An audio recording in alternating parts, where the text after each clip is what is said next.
سلام عزیزم، من راکی هستم. امیدوارم حالت خوب باشه. من با قسمت دوم مجموعه ولاگ یوتیوب برگشتم.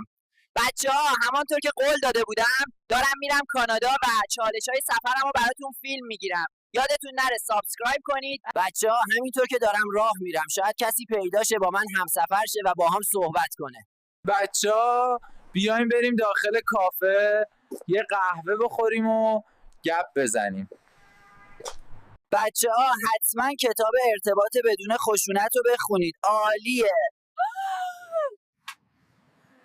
بچه‌ها چرا این خانم قش کرد؟ بذار برم داخل ببینم میتونم دکتر یا باند پیدا کنم یا بهش آبغن بدم. اون خانم بیرون کافه قش کرد. فکر کنم قهوه‌ای که خورده باعث شده سرما بخوره. لطفاً بریم کمکش کنیم.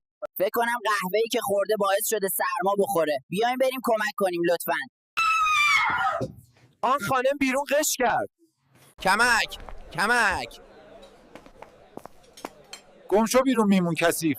با اون چاقو میخوای چی کار کنی؟ چقدر اسبانی و بیمغز بود صاحب اون کافه. من خیلی آدم خوشتیپ و زیبایی هستم. چرا مردم از دست من فرار کردن؟ باید برم جای دیگه ای با مردم باشم. اونا لیاقت منو ندارن. ولی بچه‌ها دیدید خانم قش کرد؟ خیلی خنده‌دار بود.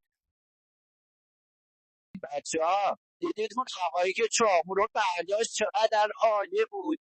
من واقعا ترسیده بودم. بچه‌ها این ولاگ خیلی بد شد. من معذرت میخوام. تا یه ولاگ دیگه فعلا خداحافظ. یادتون نره سابسکرایب کنید.